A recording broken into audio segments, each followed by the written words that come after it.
Hey y'all, welcome back to the Creators Corner and welcome to episode 10. As y'all can tell by the title, we're going to be talking about the algorithm, okay? Everybody want to know how to beat the algorithm in 2025 going into 2026. And so we're going to be going ahead and get into it today. If you're new here, please make sure to like, share, comment, subscribe, hit that notification bell so that you know every time I post another video, which the Creators Corner is up every single Monday. So let's get into the video.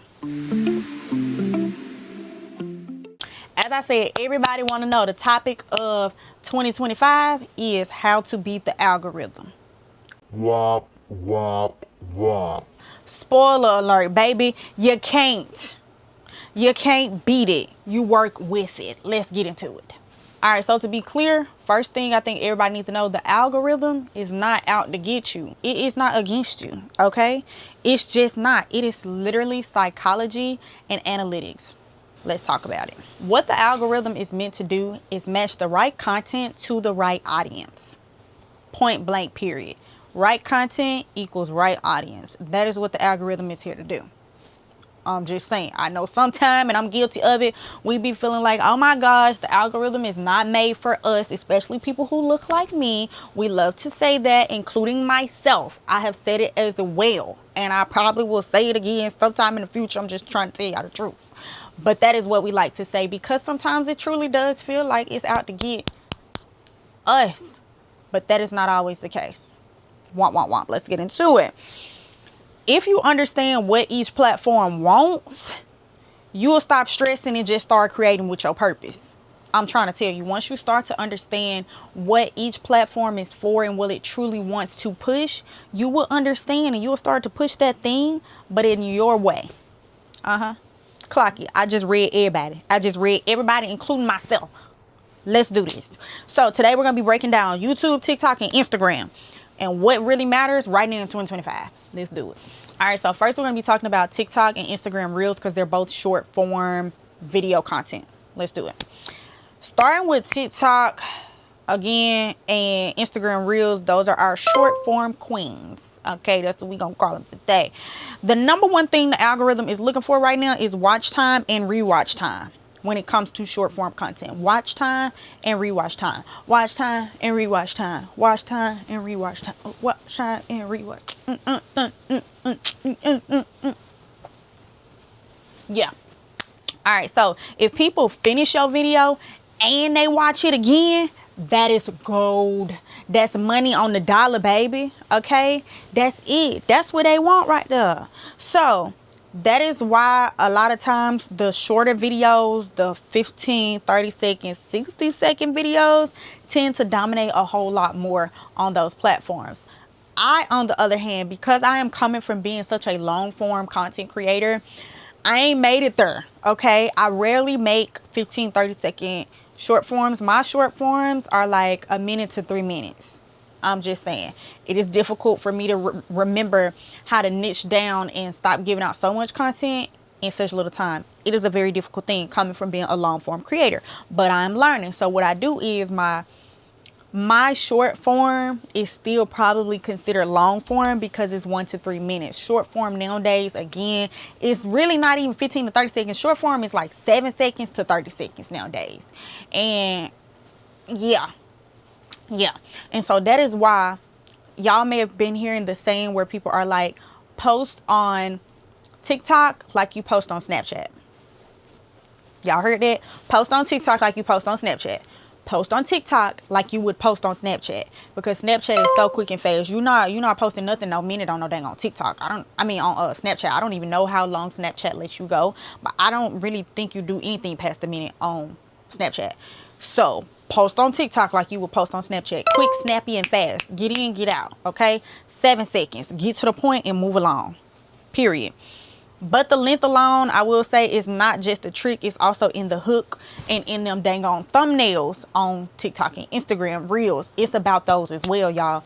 I would recommend everybody that is using short form content, no matter what it is, put some type of text over whatever that thumbnail or that cover photo is. I'm telling y'all, it just helps, because the images alone, for whatever reason, in short form aren't just doing it. I'm not saying I'm not clicking just because your video cover on your reel is not aesthetic. I will still click, but I'm more apt to click if you have some words so I can read and I already kind of know what I'm about to get. Not just because, ooh, she look cute, or ooh, I see a purse on her, like I want to see if she gonna tell me where she got it or whatever.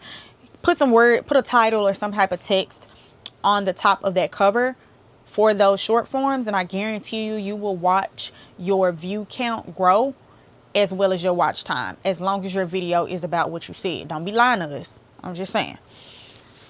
Now, think about your first 3 seconds. That's your hook. On a YouTube video, your first 15 to 30 seconds is typically what's going to hold us and reel us in. But on TikTok, on Instagram Reels, on any short form content, you got about 3 to 5 seconds. Really 3, because short form now is 7 seconds to 30 seconds. 7 seconds to 30 seconds. So you have about 3 seconds in that first little video clip to go ahead and grasp the people. So go ahead and put it out there. So are you asking us a question? Okay, go ahead, hurry up, ask it in 3 seconds so we can answer and keep it pushing. Are you making a bold statement? So if you asking us a question, do y'all think it's weird that I'm 24, about to be 25 with no kids and no man, and I stay at home with my parents? Go ahead, hurry up, ask that question. You got 3 seconds, bro. You're running out of time. Okay, next up, make a bold statement. I'm a Scorpio, and I'm gonna tell y'all now, I don't like nobody that questions me. 3 seconds, because people, you gotta hurry up. Next up, are you showing us something? Y'all ever seen me convert footage from my iPhone onto my Sony ZV-3? Did you know that you could convert footage from your Sony to your iPhone with just a click of a button in the app? Let me show you how. Hurry up and get to the point. We don't got all day, sis. I'm just saying. So what hook decides? So that hook, those 3 seconds, is really going to decide if people keep watching your stuff or they scroll away. Hurry up and get to the point. That's also why it's very important to where in those covers, y'all go ahead and put some text over there so I can have an idea. Also, putting things in the cover of the text will kind of save you time in your 3 seconds to say something else. So in my cover, like the first question that I just asked, if it was a question, I could have put that on the cover. Is it weird that I'm 25 and I still stay at home with my parents? And then that way, in my first 3 seconds, let me tell y'all why I'm 25 and I still stay at home with my parents. Because I left and moved to Atlanta, and I came back and the housing market was expensive. Let's talk about it. You see what I'm saying? Same thing, bold statement. I'm a Scorpio and I don't like nobody to tell me, what did I say? Tell me nothing, or whatever I said. And so that could be your caption on your cover, which is Scorpios don't like nobody to tell them nothing. And it could be a picture of me like, you know what I'm saying? Scorpios don't like about to tell them nothing. You know what I'm saying? On the text. And then my first 3 seconds could be, yes, it's true, I'm a Scorpio and I don't like nobody to tell me nothing. Let me tell y'all why. Because I got intuition from God and I already know. Let's get into it. You see what I'm saying? Am I making sense to y'all? Like, come on now. I'm trying to put y'all up on game. Same thing. Just 3 seconds. With the sharing information clip. It could be a picture like this, you know what I'm saying, of my phone, you know what I'm saying. It could have the Apple logo and it could have the Sony logo, and it could say how to convert footage from your camera to your iPhone quick and fast, or on the go, or something like that. That way my first 3 seconds, I save time because it's on the text, it's on the cover. I don't really have to say all of those things. I can save my first 3 seconds for something else to reel you on in. Am I making sense or aren't I? And then my first 3 seconds could be, did you know that Sony ZV-F1 had an app where you can see everything that's already on your camera and download directly to your iPhone? Let me show you how. You see what I'm saying? You see what I'm saying? Okay. All right. So yes, your hooks, them captions, that thumbnail, them titles, that's what's going to pull your people in on them reels. Then you got engagement. So your likes, your comments, your shares, and your saves. Saves are especially for like Instagram, and it tells Instagram this was valuable. I feel like TikTok is getting there too as well, but TikTok prefers reshares. But Instagram for sure loves them saves. It let people know, it let the algorithm on Instagram know, hey, this is something important, so we might need to push this because people saving this and they even want to watch it later. That's basically what a save is on Instagram. It's like a watch later, how we do on YouTube. Okay. Next, so if you're making tutorials like them life hacks, showing people how to do stuff, or motivation, always add something people want to come back to for later. So at the end, leave a action for them. So at the end of that little Sony one, I can be like, I'm gonna show y'all next how I convert footage from my DJI Pocket Osmo 3 to my iPhone and click of a button. You see what I'm saying? Boom, watch the next one. All right, this Scorpio one. Oh, y'all thought that was something? Wait till I give y'all a story time on how Scorpio did me dirty or something. I don't know, right? Come up with something that's gonna pull them back in. Now let's talk about YouTube Shorts, you guys. Okay, the algorithm, it really just care about two things over here on YouTube. CTR, which is your click-through rate. CTR, click-through rate. Okay, these are people who are actually clicking on your video and when they see it on their feed. Okay, that is the question. Do people click on your video when they actually see it on your feed? That's your title and your thumbnail game. That's what's gonna get it. If they see it on your feed, they're only gonna click because of those two things, the title and your thumbnail. That's all they see, that's all they have. So you got to make sure those things are strong so that you can get a really good click-through rate. Okay, next up is your watch time. On YouTube, you don't just want people to finish your video, you want them to stick around on YouTube after. YouTube watches that. So if somebody has watched your video on YouTube and then they click something else and then something else, YouTube is going to continue to push your video because they're about making people stay on the platform as long as possible. So if you are what intrigue them and interest them onto the platform, right? You don't have to be the start, but if you're in the mix of somebody's watch time or engagement or journey, when they click on open their YouTube app and they watch you and then they continue to watch things after you, YouTube gonna continue to push you out because you made people want to stay. They stuck around. Okay, period.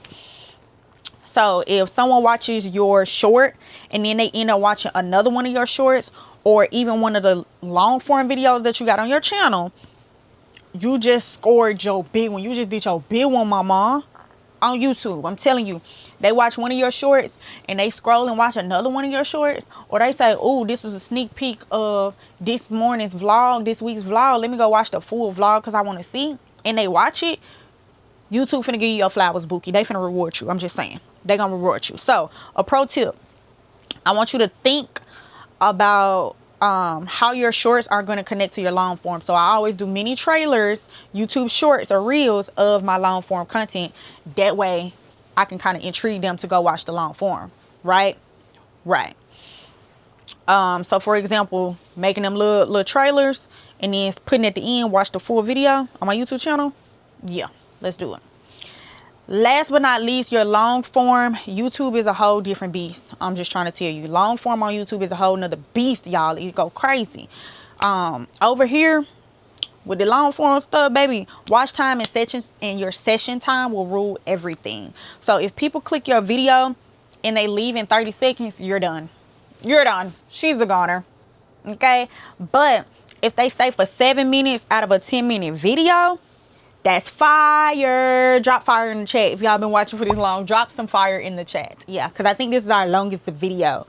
We ain't trying to go too far past 15-20 minutes. But y'all, I got to give y'all this. And I don't want to break it up.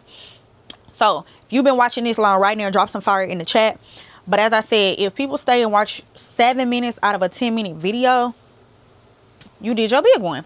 And if they keep watching other YouTube videos after that, you just struck gold with YouTube. The algorithm gonna eat you up, baby. Okay, that is why structure matters. Your intro, you pacing, your editing, your intro, how consistent your pacing, your uploads, your editing, they are always gonna be the things that kind of keep people hooked in. How you keep your people hooked in, that matters. So think of your video just like a story. You gotta have a beginning, a build up, a plot, you know what I'm saying, a ending, you know, you gotta build it up. Even your tutorials, they need a beginning, a middle, and an end. Make sure you have a beginning, middle, and end. Don't sleep on your community engagement. So making sure you're doing polls, pinned comments, asking questions, even making posts on YouTube. And I'm just being hypocritical because I don't even post on YouTube. It's very rare I post on here. Like just because you can just regularly post in your YouTube on your YouTube account like a Facebook or something. I don't do it, but we probably should. You know, let's get into it because we're trying to grow and do better.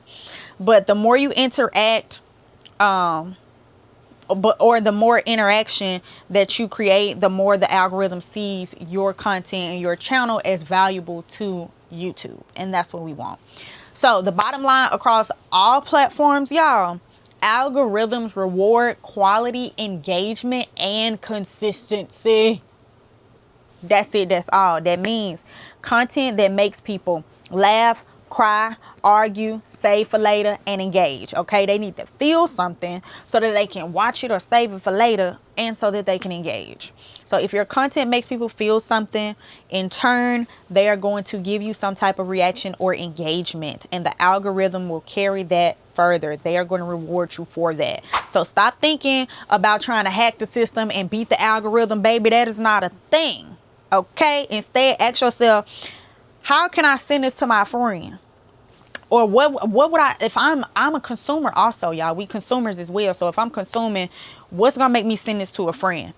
Would I watch this all the way through? Would I save this for later?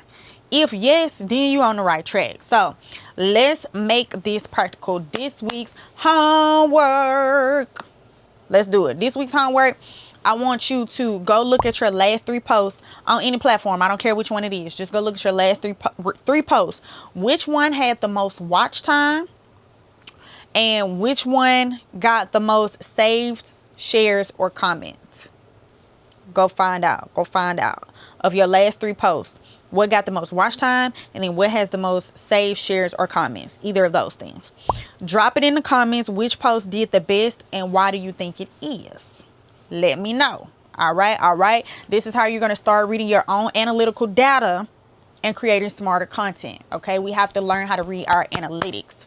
So yeah. Hope y'all enjoyed this video. Don't forget to like, share, comment, subscribe, and hit that notification bell so that you know every time I post another video. And I will see you guys next Monday on the Creators Corner. Bye.